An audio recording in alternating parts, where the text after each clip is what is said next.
Hi, I'm Jesse Hirsh, and welcome to another episode of MetaViews, recorded live in front of an automated audience and some goats who are running to get their seats because they're a little late. They were eating some hay.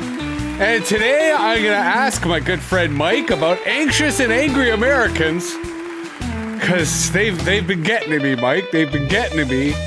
In fact, I even shouted you out in the last episode of MetaViews because I was starting to lose my shit, and I was kind of like, shout out, and we came to death, and I almost said something like, I want to die right now. Shout out to Coffin Talk with my friend Mike Oppenheim. I didn't go that far, but it was pretty surreal.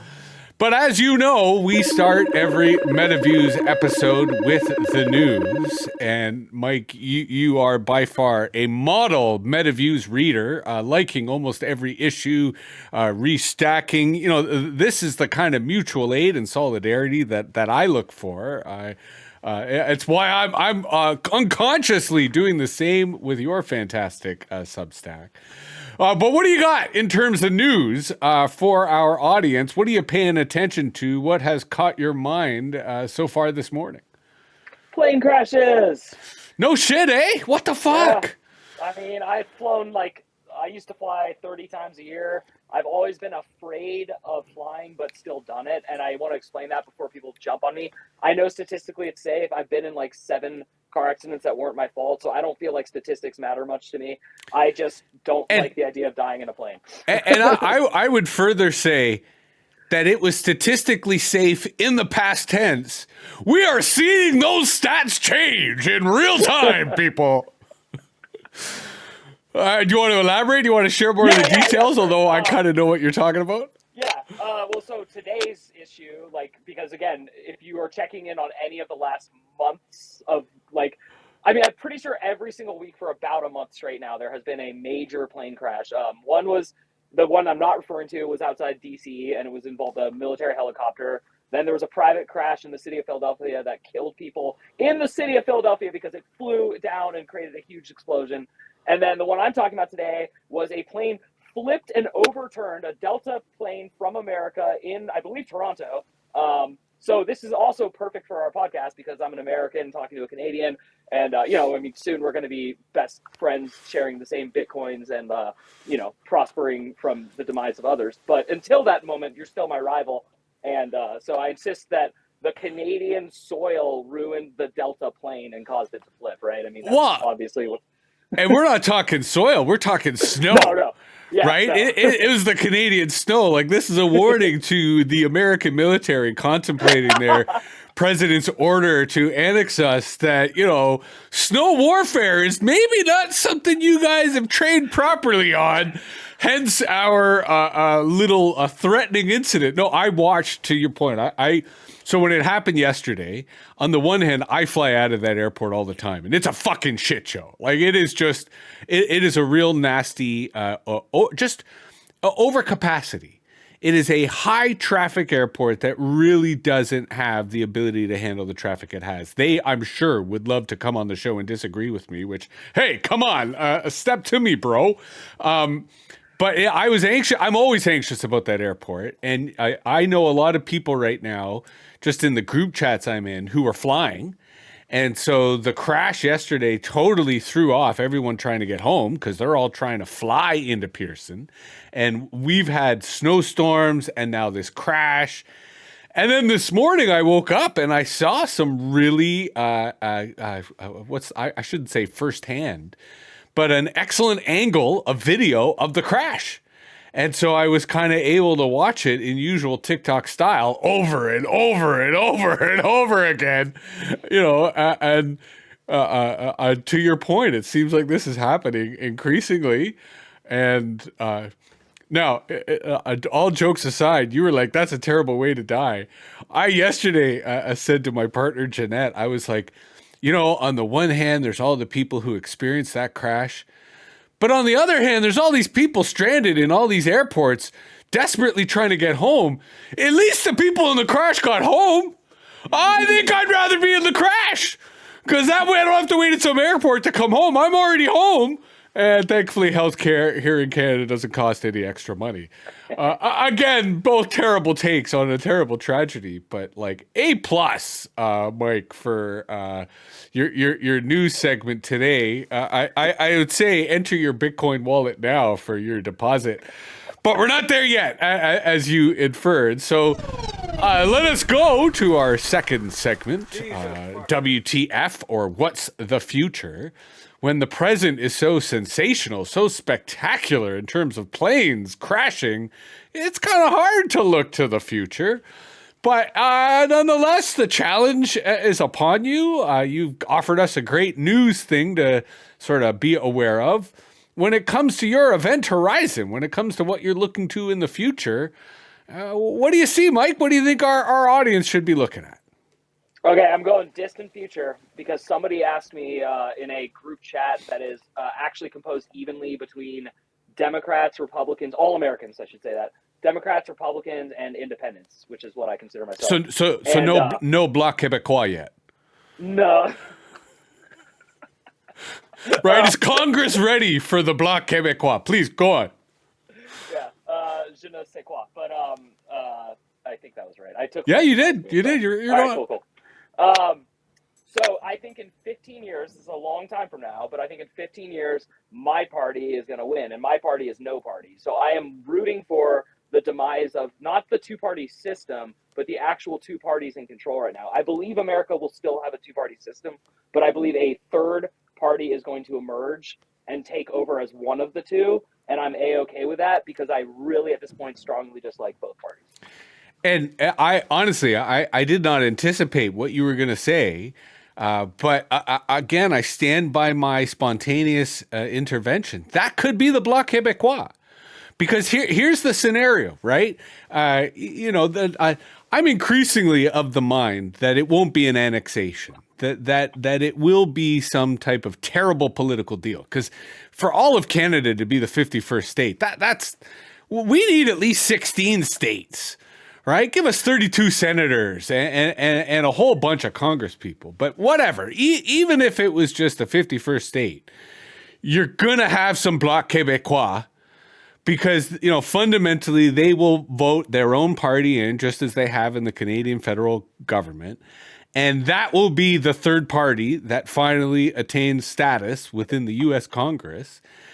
And then on a cultural level, they'll just start winning Americans over. Right? Like, sin today, forgive tomorrow, poutine for, everyone who wants it. Things like Pornhub, that's based in Montreal, right? I did not know that. That's shocking. Yeah. A lot of Americans consume Quebecois culture already. They just don't realize it.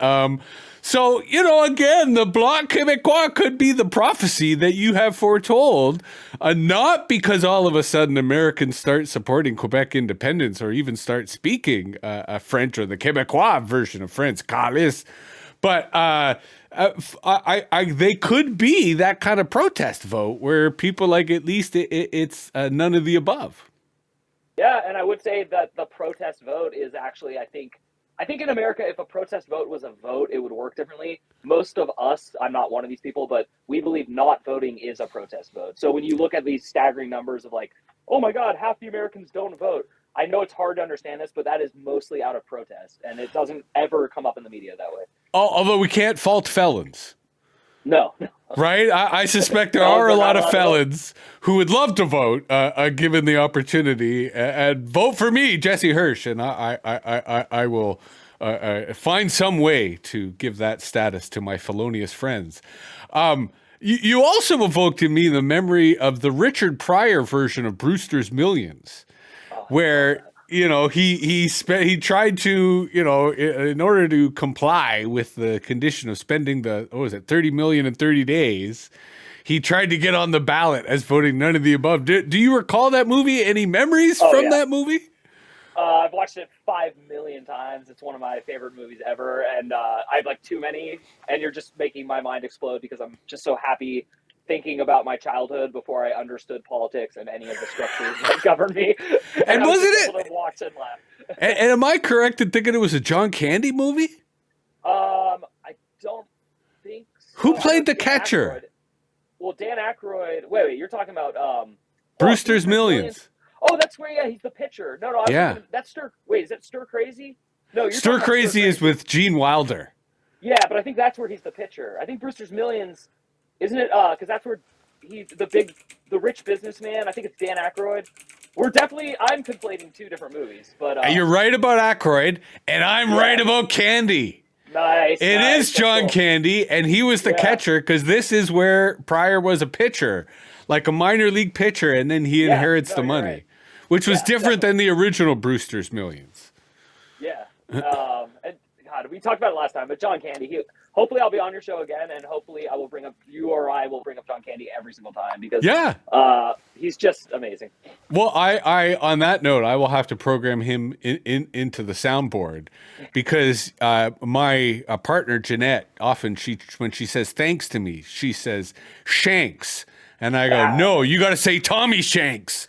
Along with Johnny LaRue. And we digress, but let us move to our feature conversation, which ironically is a similar iteration to our first feature conversation where we talked about America. But today I want to talk about Americans. In addition to the topic we had agreed upon last time, which was class. And then after re-listening to our last episode, I also thought we should talk about the self and the paradox of the self. But selfishly, I wanted to talk to you about talking to Americans because I've been doing that a lot lately, and it's something you have way more experience and wisdom than I do because it's really fucking depressing me. And I say this because obviously the Americans that I'm talking to are, people who want to be on podcasts, right? Because we share. You also infected in me. You made me become a little more honest about how much I'm enjoying rejecting people who want to come on the podcast. But for a long time, and I'm still dealing with the dregs of it, I was kind of accepting anybody. And my attitude was, A, I'm open for a good conversation, and B, I'm ready to learn. I can learn from anyone, anytime. So, these were often like technology people or business people or what looked like smart people that I felt, I would have a chance to talk to. But there's two observations I've had that I'm going to throw at you before I get to my kind of deeper questions about talking with Americans. And one was, on the one hand, a lot of people who I really would love to talk to, I would really love to open up more, are fucking closed down like a safe. Like they're so scared, they're so afraid that they really are, they don't want to answer any questions that they're not prepared for. So they really don't fare well in my spontaneous conversation approach, right? Because they even when I ask them a question, they flip like a politician into the script, rather than give me what I want. And then the other is that I don't want to call them MAGAs because like they could be MAGA adjacent or adjacent to the MAGA adjacent, but it's incoherent fucking nonsense. And I'm not saying that they're not intelligent in some areas, because like I did, there was one guy who he was a black man who's a lawyer who's into crypto and AI and loves Kanye and loves Trump. So when I kept him talking about Bitcoin and AI, he was pretty coherent. I disagreed with most of what he had to say, but it was said in a manner that demonstrated that he was thinking about it and he was making it his own. But because I was feeling dangerous, I decided to end the conversation, and he didn't know that I was Canadian. I ended the conversation by asking him about current Trump's rhetoric towards Canada. And while, again, he had earned the respect of the host by that point, I didn't totally, rip him a new one. It was just incoherent nonsense. And I sort of had to gently let him know that, right? And sort of be like, look, you're a really smart individual. And when you speak about things it's really quite interesting. But you know nothing about this. and you are just mimicking what you've heard elsewhere. And that's dangerous because, you know, it has implications for our economic livelihood, our well-being, you know, blah, blah, blah, blah, blah. I trapped him, right? Like, I totally led him into the dark alley.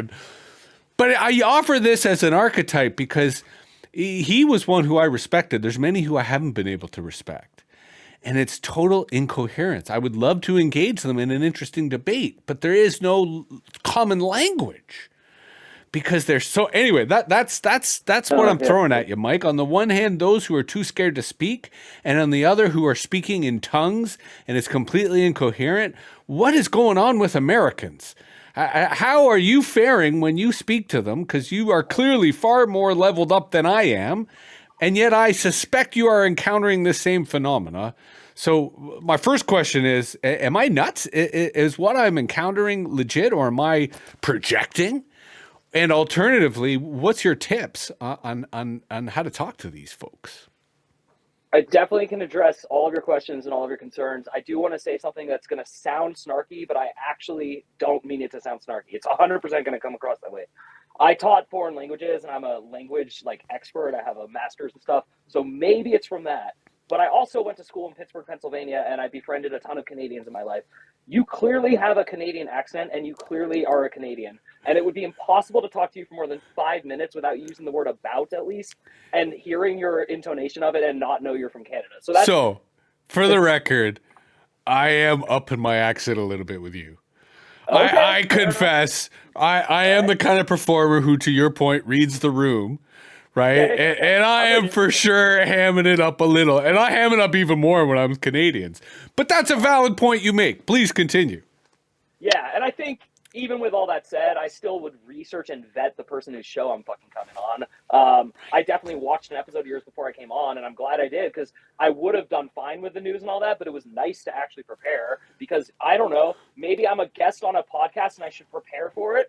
Like, maybe I should respect the person who's giving me a platform with his own listeners that he built up over years or however long it is. And maybe I should curry a little favor with the host. I don't know. I mean, maybe I'm just crazy here, but when you tell your agent to send me a letter on Podmatch and you're trying to sell a book and then I write your agent back, sure, as long as they don't mention the book or come across as salesy, and if they agree to listen to an episode, and then you leave me read but not replied, which just keeps happening to me. So I know I kind of tangented out there, but that was not a tangent. That was not a tangent. Okay. Please continue. So in my opinion, the number one thing to understand about most Americans, not all of us, is we are so deeply ingratiated, so deeply drinking the Kool-Aid of capitalism that we are obnoxiously salesy and trying to always sell something, and that includes our persona and our reputation. So when you ask a question that could risk the facade of that reputation, I think those of us who are not okay with being unpopular and not selling things, we break down, we just lose. And I think that's all over legacy media. I think it's all over politics, and it's really sad. It's really sad to have people be like, off the record, F you, off the record. There is no off the record. It's a surveillance society, for crying out loud. And I mean, this is going to sound so shameless, but I do read all of your missives, and I call them missives. I don't call them blog. I fucking hate that. And I do subscribe and avidly, not just because I went on your podcast and I like you.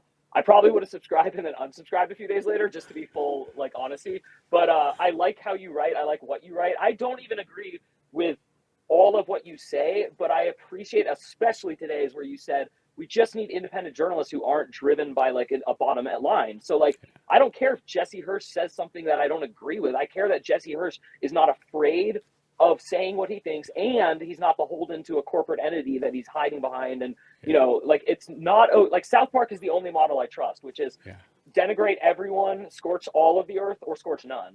Don't.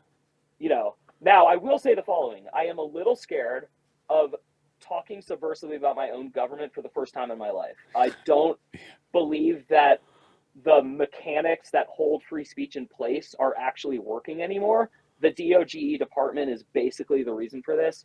If you can pass an executive order to create a branch of government that then can kind of not use due process, which is, I believe, the fifth Amendment of the Constitution of the United States, then you're not acting constitutionally, which means I should probably fear a little bit, if not more, my free speech. So I will say I will give a pass to any American who, for that reason, doesn't want to talk to you about something that could be subversive. I will actually give them a Yeah, pass. and that's fair. And as an aside, do you have an external mic? Am I correct that you're not just I'm not working on off? these.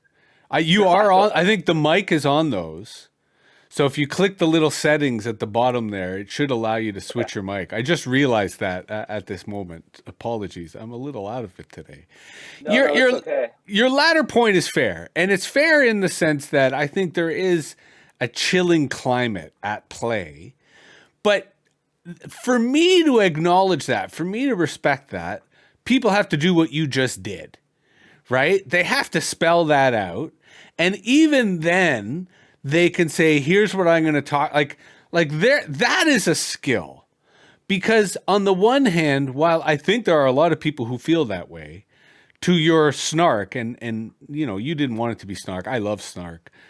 Then don't be on a fucking podcast, like, and especially a podcast that is obviously political, right? Like, I'll help you sell your book as long as you help me have fun with my politics. That's the social contract that I'm happy to enter into with guests. But, you know, at the same time, I think, and this is where I like talking to you, and I like talking to people who understand history, who understand politics. You know, my point about there is no off the record, this is a surveillance society. Like, you Google George Orwell, they know you Google George Orwell. Like, you know, the MetaViews line I'm going to keep using is, if you don't leave your comfort zone's going to get taken from you.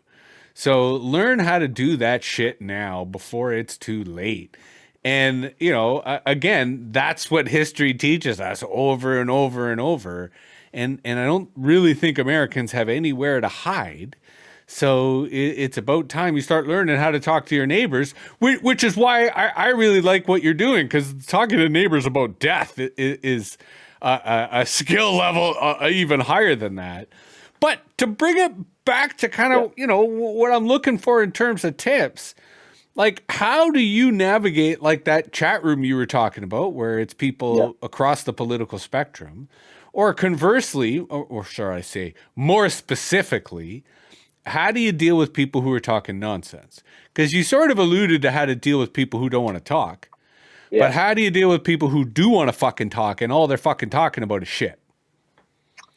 To use the technical phrasing. Yeah. So there's 3 situations where I could see that happening in my life, okay? The first is like an airplane or a line situation where you're stuck next to a stranger and they keep trying to talk to you about their stupid talking point from Fox News, CNN. I don't give a shit which agency. Again, I'm a full partisan hater. Like, I don't really care which goofy talking point you're making. If it's a talking point, I'm annoyed, just like you.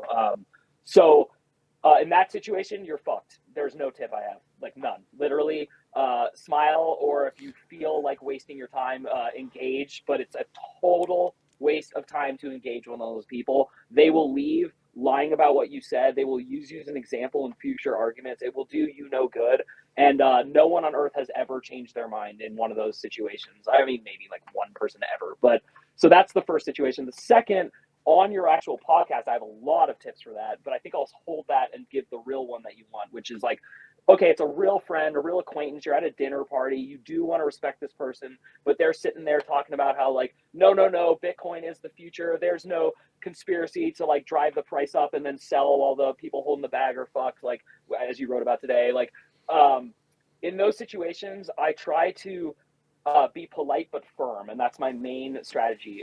First of all, be polite and say, even if I don't agree with your opinion, I do respect your right to have one. And so even if I'm going to disagree with you, before I get into all that, I just want to let you know you're safe with me. I'm not judging you, blah, blah, blah. That shit isn't lip service if it comes from me. I mean, I can't tell you a script for your personality, but like, I'm not lying to those people when I say that. I do actually listen to people and I do try to hear them. I had someone recently accuse me of being racist in a group I run.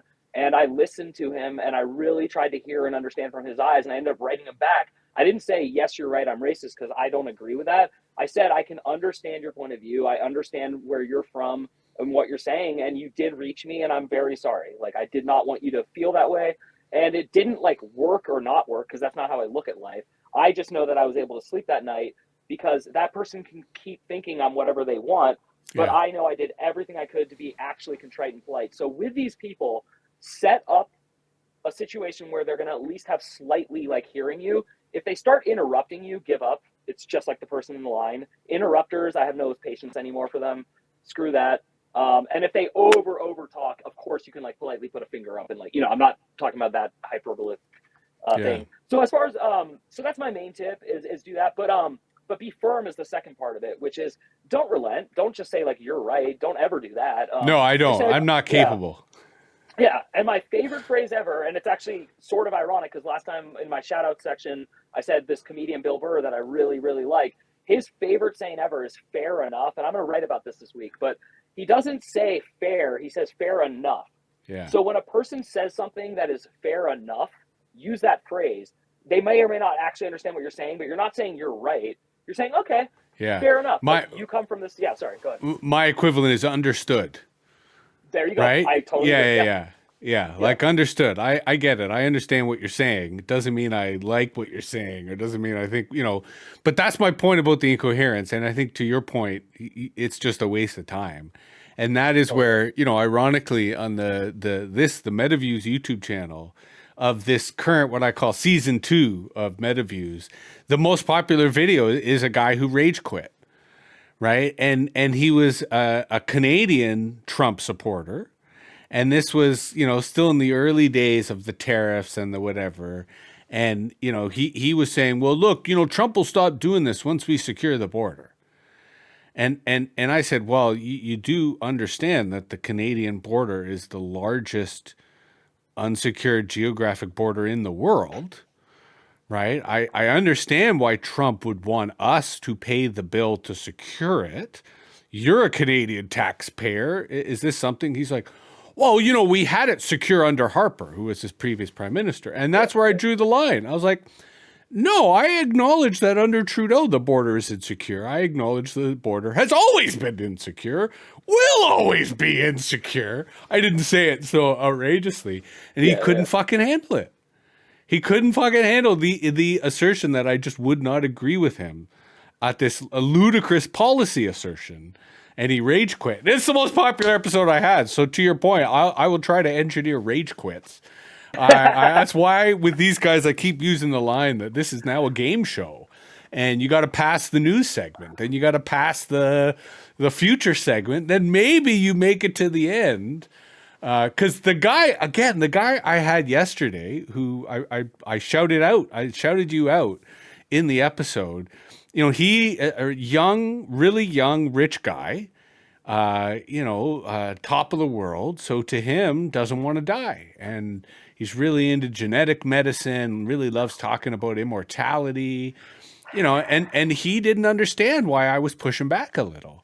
Why I wasn't impressed. And, at one point he was like, well, what if the doctor told you that, you had a month to live, but at the same time, there was this medicine that would save you. And I go, I don't know. I might have one hell of a fucking bender for a month. Right? Like, again, he couldn't. So then I flipped it on him and I said, well, I wrote this paper about 5 years ago called The Ethics of Immortality. And it sort of said, well, what happens if we invent this technology, but we don't use it in the way we think? So, for example, I get arrested and I get sentenced to 200 years in jail, and those motherfuckers keep me alive to make sure I do my time. What a fucking hellscape, right? I would much prefer to die in that regard. So so you addressed my primary concern, and I'll shift the class in a moment. But the last thing I want to ask when it comes to speaking to Americans, because this is where you are breaking my stereotypes. Most of the time, when I try to talk to Americans, to your earlier point, their Overton window is very narrow. Like the amount of things that they are willing to entertain before they dismiss me as a complete crazy nut is generally really small, unless you play the MAGA game, in which case no holds barred. How do you expand your Overton window?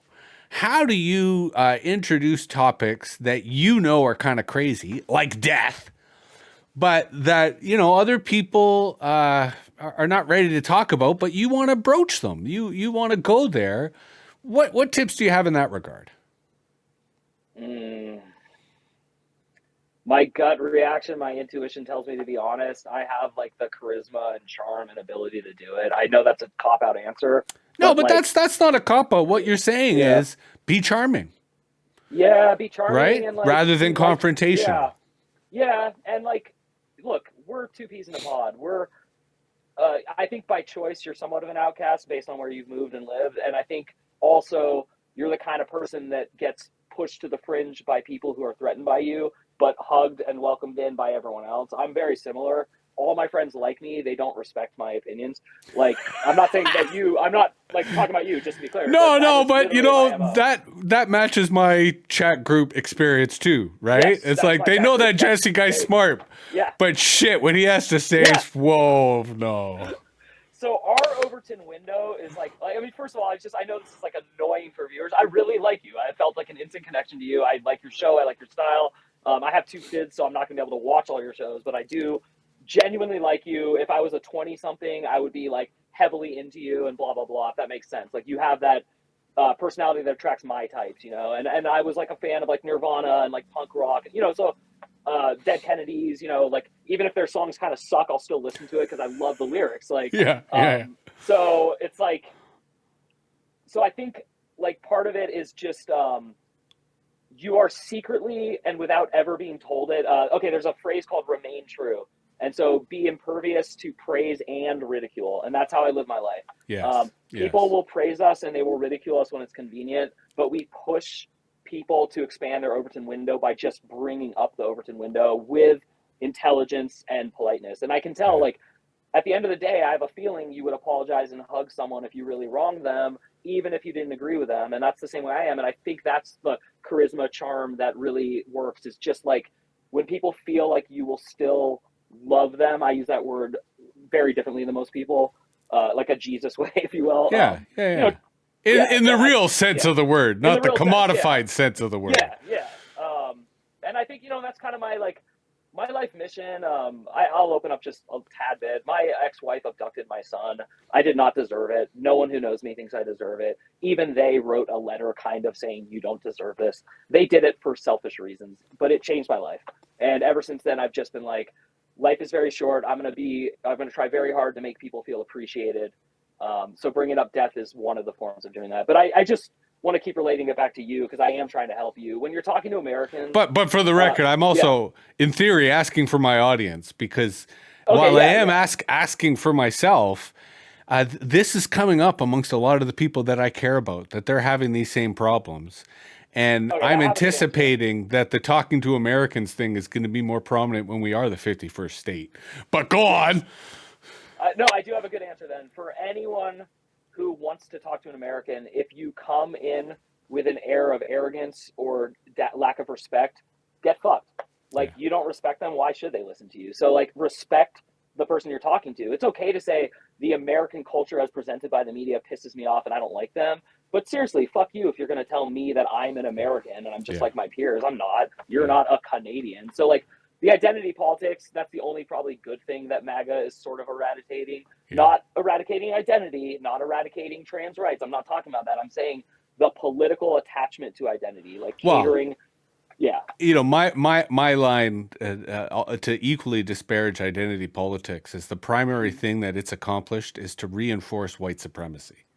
I agree with it. Right? And that in and of itself is why we should be saying, hey, maybe we should be moving beyond identity politics. There was a lot of spinoffs that were positive, like trans rights, but identity politics has given us white supremacy at a scale that we did not previously think was fucking possible. And for sure. You know, to your larger point, I have always had a formula that's not always easy to deliver on, which is the secret to an open mind is either a full belly, which is food, or a laughing belly, right, which is comedy. And those are the two ways that you can get a closed mind to open up. But easier said than done, right? It's a simple formula, but definitely difficult to execute. And you alluded to some stuff I want to get to when we get to the self, or the paradox of the self. But if we are going to shit on identity politics, let us pivot hard into class, because in episode 1 of our never-ending journey, you I think, really alluded to class as one of the one of the lenses that you use to really understand American society and understand American politics. And that is exceptional. That's rare, right? As Canadians, when we look at British society and compare it to American society, it really is one in which class in Britain is so entrenched and so visible, and class in America is so entrenched and visible, but no one talks about it. Right? Yeah. It's like death. It's something that is just, people don't want to go there. So how did you get clued into class, and how has it become a kind of, dare I say it, a through line of your analysis when making sense of the world? Yeah, so my background is, when I was okay, I was born in outside New York City. My parents were not wealthy, and neither of them grew up wealthy. My dad is, and this is huge air quotes, but I'm just telling my story the way it was told to myself and all that. My dad's a self-made man, and he's had a career where he has been bankrupt like many, many times, but my parents always hid it from me. But we moved a lot because of like stuff like that. But we ended up settling into the Bay Area, and then my dad did really well for like 18 years. So we ended up, they raised me from like 5 to graduation of high school in an affluent Bay Area suburb.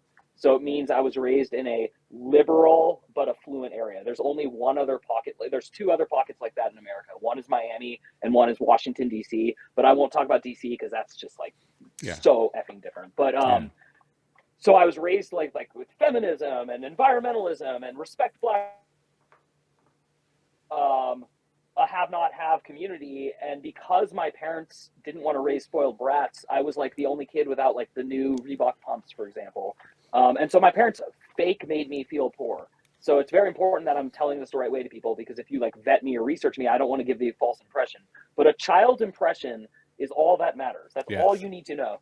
So the through line in class for me is because I grew up seeing class in my own town, and I hated it. I hated the class because I wasn't like them, and I felt it. And I felt parents even like kind of sensing that. Now that I'm older, I wonder if is it because I was one of the few Jews in the town and I'm Cuban? Like, was that, I don't know. But my Yeah. point is, I went to college in the most blue collar city ever in America, Pittsburgh, Pennsylvania, on purpose. I wanted to live with normal people and see what they're like. And then I got hooked. I started moving only to like places where rich people don't really live, but maybe come through. And I found out it's not terrifying. I didn't get shot. I never got mugged. I had friends who got mugged.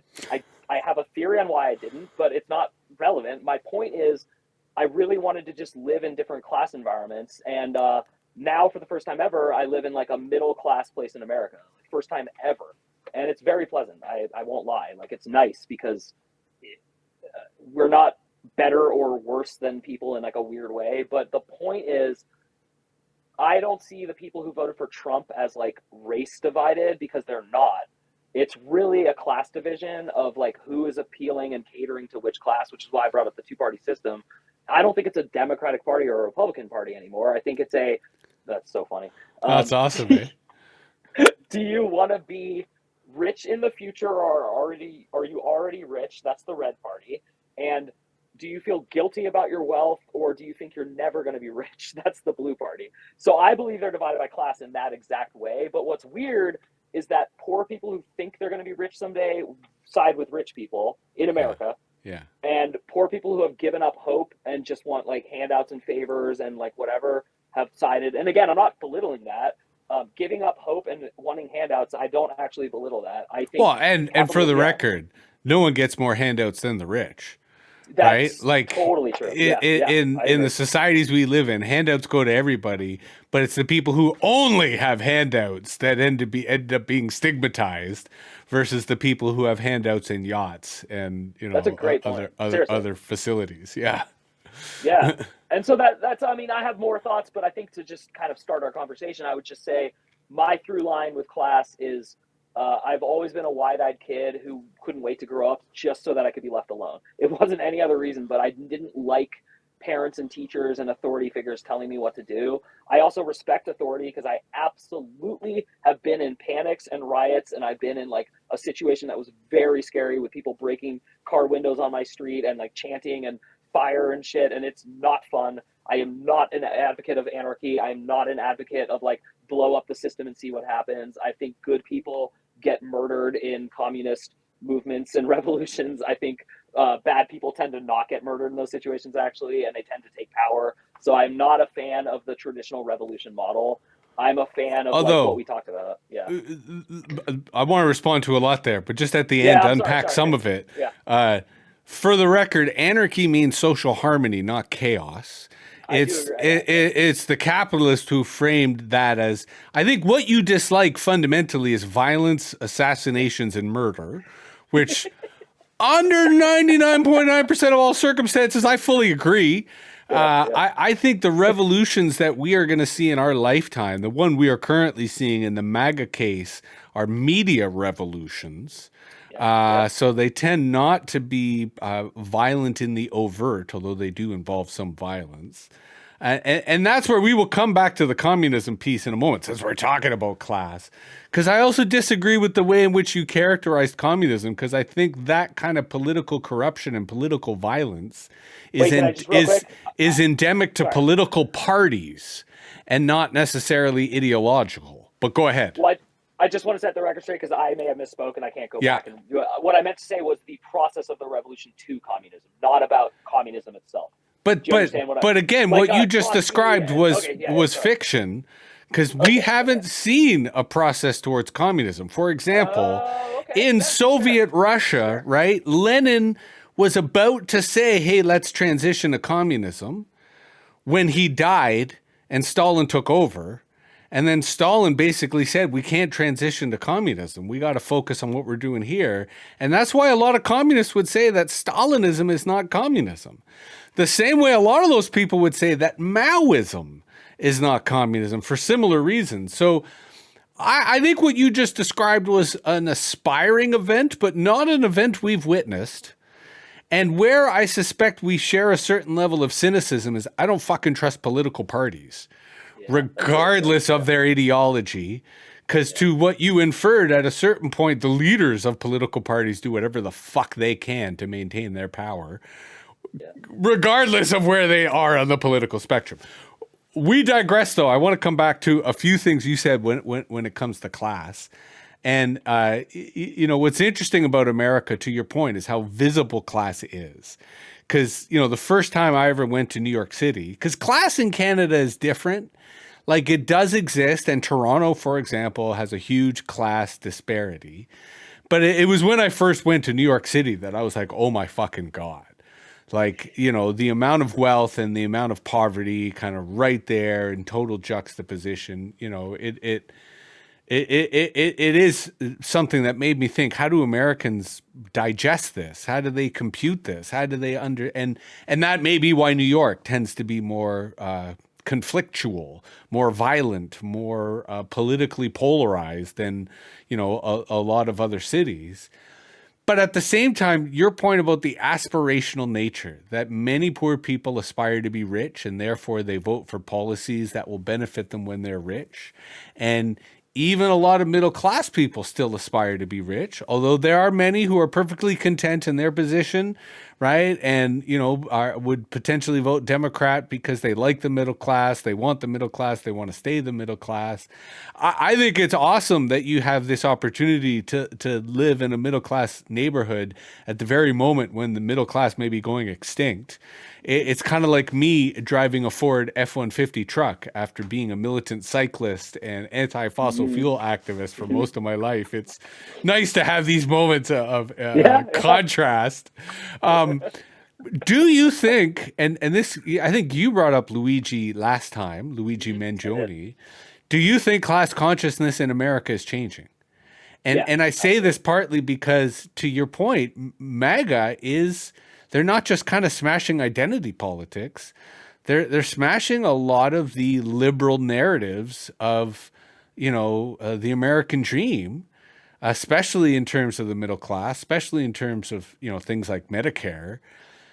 So it does feel like it is a new era of American class consciousness. I'm curious to get your thoughts on that.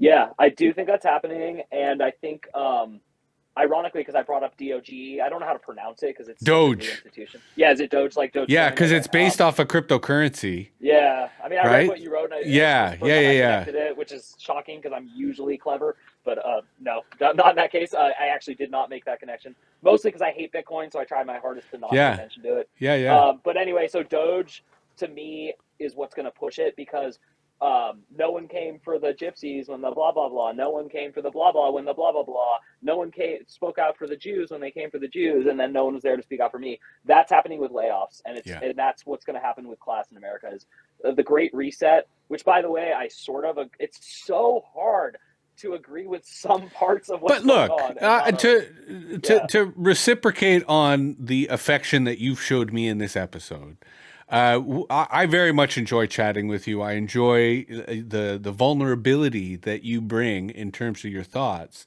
So I as part of your and before we end today, we have to come up with your title, what kind of correspondent you are. But as part of your regular appearances on the MetaViews podcast, what I will offer to you is a way to rhetorically and intellectually figure out how to articulate what it is about the Great Reset that excites you and that draws your hope, and what about the adjacent elements that you want to discard so that you can come up with a narrative of describing the Great Reset that doesn't cause you to feel apprehension or qualification. So you can say, hey guys, I acknowledge the shit show that's going on, but here's an opportunity and here's why I want to focus on it. yeah. Go ahead. You were saying about class consciousness. Yeah, yeah. Actually, I came up with a good metaphor for what we're talking about, which is I used to be overweight in high school. When I graduated, I was 275 pounds, and it was because I was a glutton. But And here's the height? one. You got to give me height for that to make Yeah, sense. sorry. I was short. I was like 5'3", and I had a huge growth spurt. But I was still Okay. like, I would say, I mean, I was. It's hard. Because if you're 6'6" and you weigh that, no. Oh yeah, because we've never met in person. No. I'm 5'10", 5'11". Okay. I'm 5'11", but Okay. I'm shrinking because I'm getting older. So, but I'm 5'11", and when I graduated high school, I was probably like 5'9". I weighed 275 pounds. No one like boys made fun of me, but like girls always were like cool with me, you know. So I have body dysmorphia to this day. So it's hard to talk about that, like your specific question. But what I wanted to make as an analogy is I see the body positivity movement very different than most Americans because I lost weight the good old fashioned hard way when I was 18, and I've kept it off my whole life. Keeping it off is a bitch. It's not easy. And body shaming helps me keep it off. So I have like a weird approach to like how to deal with all this stuff because I don't think any size is okay for health reasons, but I think any size is okay for whatever. I can drink a fucking pint of vodka and kill myself. So let's sorry. let's do the work right there. Okay.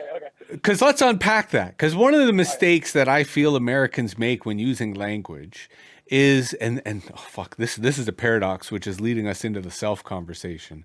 On the one hand, Americans are so individualistic, except when it comes to the use of language. Because when it comes to the use of language, you guys are so fucking conformist. Like, you know that you can make up your own words on the fly. Like, language is a virus that you can use however you want. So what is it? Let's get into it. What is it about body shaming that works for you and that motivates you and that, you know, allows you to, I agree with your larger point, we have to be healthy, we have to eat healthy, we have to be physically active. So what is it about the body shaming that facilitates that for you? Okay. Intrinsic versus extrinsic motivation is what we're about to talk about. I don't care what the intrinsic motivation is for me to succeed in my goals. I do care about the extrinsic coding and all that kind of stuff. So when I talk about body shaming for me, it's an internalized voice that says tomorrow morning you're going to hate yourself when you see how bloated you are if you eat that bag of cookies in the cabinet. You promised yourself if you smoked that second joint that you wouldn't eat the bag of cookies in the cabinet. So keep your word to yourself, honor your own plan. This is, if you want to be able to get away with X and do Y, this is how it works. There's no such thing as a free lunch. So don't eat the cookies, fatty, like something like that. Yeah. but if I was talking to a friend, like I am, anytime I meet someone who's overweight, my impulse is to be like, hey, I once was really heavy, and if you have trouble losing weight or need tips, I will help you. I'll be your phone buddy. I'll give you anything I can do to help you, because the greatest gift I ever learned was the gift of learning how to lose weight and keep it off without like extreme without Yeah. eating disorders. Yeah. And that took a long time. I've had on and off eating disorders and body dysmorphia my whole life, but I'm actually healthy now. And mainly it's because I have kids, and I knew that when I had kids, it would be inappropriate to like skip meals in front of them and set up like weird, because they're your external accountability. Yeah. See, and that's where, again, as a language nerd, what you're really talking about is peer pressure. And that peer pressure can be internalized, right? Because we can't go on for too long because my bladder is minimal. So we may be punting some of this to the next episode. Looking at the clock and I'm like, God look, damn it. This is how spontaneous conversations work. That's the methodology here. But as a Canadian, what is evident to me is how difficult it is to eat healthy in America. Oh my God. When I travel to America, and I have health issues, which we'll get into in future episodes, but when I travel to America, I really fucking struggle because it is really difficult to eat healthy. So that's where I have a lot of empathy for Americans because, to your point, it takes a lot of discipline, takes a lot of work, takes a lot of fucking effort, counterintuitive effort to eat healthy in America, given all the advertising, all the temptation, and the fact that the cheaper food is the shit that will kill you. Right? So, like, I have a lot of empathy there, and that's why I'm saying it's not really shaming. It's quite the opposite. The odds are against you, and that's where, to your point of solidarity, when you see someone else who's struggling with it, you're like, oh, what do you need? I want to be your peer. I want to help you. So that's where I'd say, like, I understand why you use the word body shaming, but maybe it's peer pressure. Maybe it's peer pressure, and to your point, we need more peer pressure as part of healthcare. Because we are responsible for each other's health. And if we all are obese and dying, that actually hurts the society as a whole. And actually, you just explained in reverse the arrogant talking point of why Americans don't believe in social health care and medicine. Why should I pay for a smoker who blah, blah, blah? But like the average person who says that is overweight because the messaging says all bodies, all sizes, keep buying Fritos, keep drinking Coke. And keep drinking beer. And to my point about how everybody gets social programs, right? The person who thinks that they're not paying for the smoker, they are paying for the smoker through insurance premiums, right? Through extra medical visits. Like the okay, we're transitioning now to the self. The individualized concept of a member in society is entirely mythological. We share costs. We just don't know where those costs are. And roads are the best example. Right? Like, I fucking hate driving in Michigan because their roads fucking suck. Right? Because they have such an individualist notion versus roads benefit us all. If you have a fucking stroke and you want to get to the hospital, you want the road to be good. Right? And that is what so frustrates me, and this is true in Canada as much as it is in America, is this idea of the self, that we are individuals. To me, is one of the most dangerous and potent, misleading myths of society. And yet it's understandable. And the analogy I give, and I'm not sure, I have a question, so I may just throw to you and you riff as you see fit. I understand why people think the earth is flat. Like, when you look out your window, when you walk around, it sure fucking feels flat. So if you are so small-minded as to be so subjective to think that that's all there is, so it must be flat, I get it. The same thing applies to the self. We experience the world as the self, but that doesn't mean it fucking exists. Maybe the earth actually is round. Okay, my shout out after, because we're going to run out of time, is my answer to the self. Nisargadatta Maharaj. Nisargadatta. Oh, God damn, I can't believe I'm now butchering his name. I feel horrible. He's one of my favorite people ever. His name is Nisargadatta Maharaj, and you can look him up. He wrote a book called I Am That, and he says if you keep honest inquiry about who the self is, eventually you will realize no such thing exists and you will never suffer again. It's not Buddhism, it's not Hinduism, but it's like a sort of both lead to this road, and I have been practicing it every day of my life for 20-something years. I actually make progress. So I'm Well, saying this on talk about purpose. that a little. Yeah. Talk about your progress. And I say this because, again, after I re-listened to our last conversation, I kind of felt we had to zero in on this because I could hear the wisdom in your comments. I could hear that this is something that you've already been wrestling with, as paradoxical as it may be, right? Because the great gurus of the world are the ones who wrestled with this for fucking decades and were only able to become gurus because they admitted they still knew shit. But please, with that said, tell us a bit about your progress.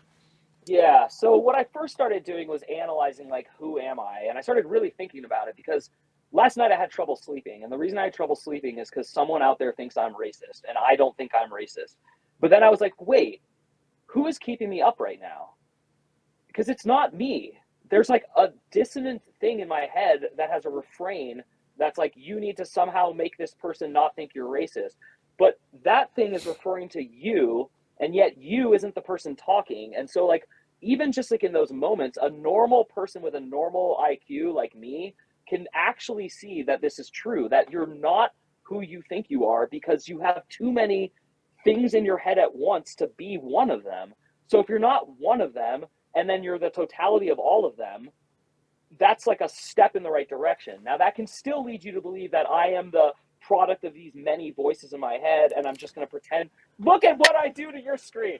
How do I do this, guys? I'm a Now, for those listening to the audio podcast, Mike is using this software when he gives a thumbs up, it does graphics, and he just did a heart signal, and it gave hearts, and it was very dramatic. Please continue.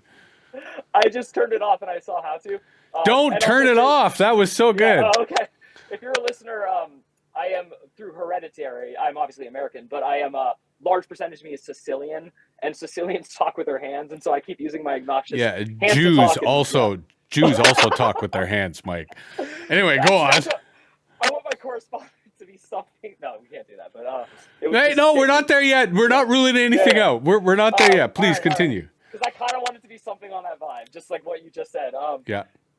Something hyperbolic to represent me, to misrepresent me, like both at once. Excellent. And then, all right, so okay, so if you think you're the like conglomerate of these many voices in your head, that creates a paradox, at least in American culture, because if you hear voices or you mention that there's voices in your head, you're fucked. I mean, you're going to go to an insane asylum and people are just going to look at you strange. Yet everyone would admit that they have voices in their head when I present it the way I did. So, okay, so that's step one. I'm past that step, but I think that's the best first step. But so now what is the self? Well, the self is like this myopic, one-dimensional, egomaniacal person who wants everyone to go to mikeapp.com, sign up for my Substack, heart every single post I make, retweet every single post I make, block quote me, put me on YouTube, blah, blah, blah. I mean, like, there is a part of me that wants that. I'm not going to lie. Like, there's a part of me that watched Kurt Cobain sing about punk, and I was like, and people love him. Like, wow, like, you can, like, tell the truth and have girls like you. This should go back to I was overweight and very obsessed with losing my virginity for a long time. And so all of this is my way of saying, like, my love for, it's just so hard to articulate. There's a spot in you that wants to hug everyone and love everyone, and it never talks. That's you. And it's hard to see that because the rest of it is so loud. So when you meditate, this is why you're supposed to meditate, is when your mind quiets, you feel peace. But you don't think peace, you feel peace. And as a person who's been meditating since I was 13, I can speak with much like authority on this. It can and will happen if you give it enough time. It takes like 10 years of like dedication to meditation for it to start really working. And most people just aren't going to do that. They'd rather take a pill called Prozac or something to feel that feeling, but you still have other voices. You're just diminishing them. This is different. This is you go to a spot where those voices don't exist and then you come back. And then you go to a spot and it's just like how you make a candle. You dip a string in wax, you lift it up, let it dry, and you keep putting it in, and then eventually it grows into a candle. So I have been I'm going to dip into the state where I don't exist enough that when I resurface, I will be more of that awareness-wise than the awareness that currently makes me a dick. And that's my goal in life. So that was an excellent articulation and kind of responding in reverse. I actually believe, as the heretic that I am, that while you described the tried and true method of meditative practice, which to your point works unequivocally, centuries have proven it. I actually believe there are other harder or more elusive methods, which we can talk about in a future episode, but they do lead to that same place of selflessness, of the Tao, as the Taoists would call it. But to your earlier aggregate metaphor, so I came to a kind of similar place of kind of recognizing that there is no inner child, there's inner children, that we create a different self for every person we meet, for every trauma we experience, for every social situation we might find ourselves in. And those inner selves accumulate, to your point of aggregation. And in the last couple of years, I've reframed that as it's my parliament. Right. I am not a unitary individual, that I have within me a parliament that includes different factions, different parties, different ideologies, that allows me to have contradictory positions. Some days the most cranky motherfuckers stage a coup and take the whole thing over, but they get defeated the next day by a coalition of the willing who, intervenes. And that helps me reconcile both my inner contradictions. But to your point, the fact that there is these forces at play, there are these voices that might keep me up, where the other majority might be shut the fuck up and go to bed, and try to balance that out. And that's been very helpful for me as a metaphor, in terms of recognizing the need to not just meditate, but to have inner debates and allow these sides of me to talk things out and to develop positions that can change, right? Because conditions can change, and therefore I can come up with a different idea.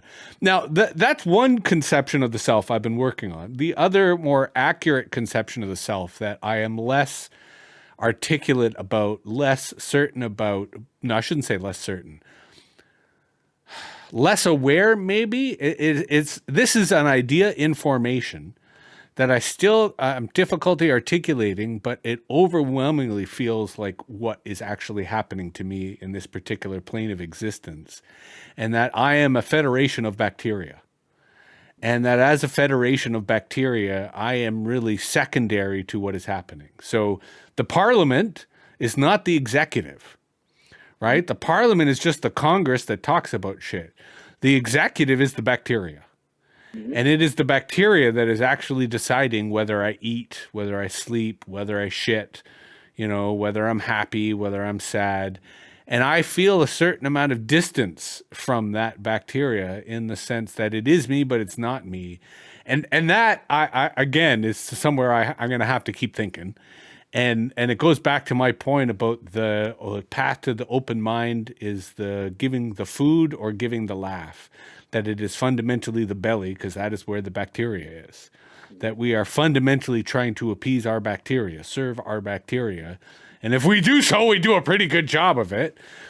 And that's why your point about the fat shaming and the obesity in the food is so difficult, because I think the most tyrannical, most powerful, most, I don't want to say evil, but maybe villainous bacteria that we face are the ones fueled by sugar. Because holy fuck, is it hard to defy them or resist them. And when they take a hold in your body, man, it's crazy, right? I mean, to your earlier point, one of the greatest life skills I developed long ago was not having the munchies when I get high, and I get high as often as I can, because to your point, that combination makes the sugar viruses really quite capable. I digress. An opportunity to respond before we go to shoutouts. Sure, yeah. I have a lot to respond, but I'll actually make it pretty concise. I would say that all of your analogies and metaphors and all of your things made sense to me, but I would still beg you to consider who is the thing evaluating the bacteria, who is the thing evaluating the parliament. Yeah. And that is what I think we are. But here's the weird thing. I do think that I used to do yoga, and like you, like I cycled only. Like we're very similar. It's crazy. The more you talk, I'm like, oh wow, we could have been best friends for the last 30 years. And like the shifting dynamics, like admitting that you're going to change. And I don't care if someone calls me a hypocrite. Like, who gives a shit? I am where I am. And quick tangent, and we'll get into this in a future episode. In a racist society, especially one as racist as America, we're all kind of implicated. You and I have a moral commitment where we want to counter it at all points. But for people to call us racist is going to happen because we live in such a racist society. Anyway, please, I digress. Go ahead. I do agree with that. So I think the self is real, but it's not you. And so like calling it self is kind of weird, but like subjectivity, and the bacteria, like you said, is not part of the self. It really is the triangle of mind, body, soul. And so I guess what I'm getting at is the soul has no opinions. The soul is an observation unit. It's very Schrodinger's cat. It's very quantum mechanics. Consciousness only exists when consciousness reflects on consciousness. Am I creating you? Are you creating me? Are we co-creating? How on earth could I know? Would I care? Would the thing that's doing both care? That's the point. I mean, if you really think about it, consciousness would be bored without consciousness. And like, I don't understand how this all makes sense, but I am convinced that when you graduate Earth, enough makes sense that Earth makes sense, but then there's still something beyond that, probably. Yes. And to your point, I think it does make sense, and I think that's why there's pleasure in us discussing it, right? There's pleasure in us making sense of it. Oh my God. But to your larger point, I think it is, degrees. Like when I forget when the age, when I first really started to smoke dope, I loved astronomy because I loved just scale. Right? The idea that you could just scale up infinitely or scale down infinitely. And in each layer, there's a new type of consciousness and it goes on and on and on. So you did exercise your shout out already today. And I am now having to enforce one shout out only because I've had people who just fucking went on and on and on and kind of blew their chance. But there is the subject of what kind of correspondent, and you don't have to use the word correspondent. Correspondent is the metaphor, but I'm trying to create a cast of characters, right? The way that as MetaViews continues to mature, that I can be described like what again is like a motley crew, right? Or a league of superheroes. So that's why I'm trying to encourage folks to come up with these types of different titles. So you alluded to earlier that you thought you had something that was kind of incendiary and particularly controversial. Yeah. So, I mean, I'm thinking just because it's funnier, I'm thinking go with like, there needs to be something before the next two words, but American Wackadoo, like official American Wackadoo, like something like because I don't want to represent Americans because I don't. But I want to recommend. And so Wackadoo's W, right? Yeah, WHACK. No. But I'm just thinking acronym, like Radical American Wackadoo, raw. Yeah, I like that. Because I do think. Yeah, and then the other thing, I mean, like the identity components on the inside are the opposite on the outside. But I consider myself a peaceful, loving hippie. But I think when I compare myself to peaceful, loving hippies, I'm nothing like them. So I can't use that term. Meanwhile, projection-wise, it's weird when someone calls me white because white people don't really call me white. So I've always felt homeless. But if I try to claim, I'm like, oh, well, I took a 23andMe and I have this percent. No one's going to care. So look, and this is the tyranny of America. Quote, people who currently identify as white should understand that they can and should reject whiteness because race as a construct is fucked up and white supremacy as a concept is fucked up. And to use the language of the skinheads, we need more race traders who are willing to. Now, I personally remember when Jews were not white. right? When Italians were not white, when Cubans were not white. So I am here to say, while we have to acknowledge we are beneficiaries of white privilege, and that comes with a certain amount of responsibility, fuck white supremacy and fuck being white, ethnicity is a far better way to describe ourselves. I digress. But yeah, are you okay with Radical American Wackadoo? I like it. I like it Right a lot, on. and I love your show, and I would love to be a semi-regular, whatever term you want to use. But Yeah. it reminds me of the Daily Show, and it would just be like, I mean, seriously, like I love coming on here. It's a good time for me, and it like works. And I just when you said that, you blew my mind just now. I just want to repeat what you said. Talking about who we are to someone who respects that conversation is probably my favorite part of living. Yeah. It really is, because I feel like there's this giddy collective behind us just laughing, like they're so close. They almost got it. Like that's how I feel every time. Like they're just like, I feel like there's forces behind us dying for us to get it. Like they're like, you fucking idiot. Like they're like watching a kid in a corn maze. And you're just like, oh, she's lost. And you're like, as an adult, you're above the corn maze. So you can just see how easy it is to get out. And I'm going to do the old playing the music to wrap it up. But to your point, we should also talk about animals. Because I experience that with animals. Like, animals are teaching me a lot that which gives us pleasure is probably what we should be doing. That there's a certain intuition to those types of instincts. So you got the calendar link, and you've now also got the URL. Because we're trying not to use Google Meet, but using this free and open source software. So Mike Oppenheim can be found at mikeyop.com. His Substack kicks ass. His podcast, Coffin Talk, is also fantastic. I wanted actually to talk to you today about ayahuasca and purging, but I forgot. So I may have to come back to that, because that was in your, I believe, recent episode. MetaViews is broadcast semi-regularly, available on all the socials.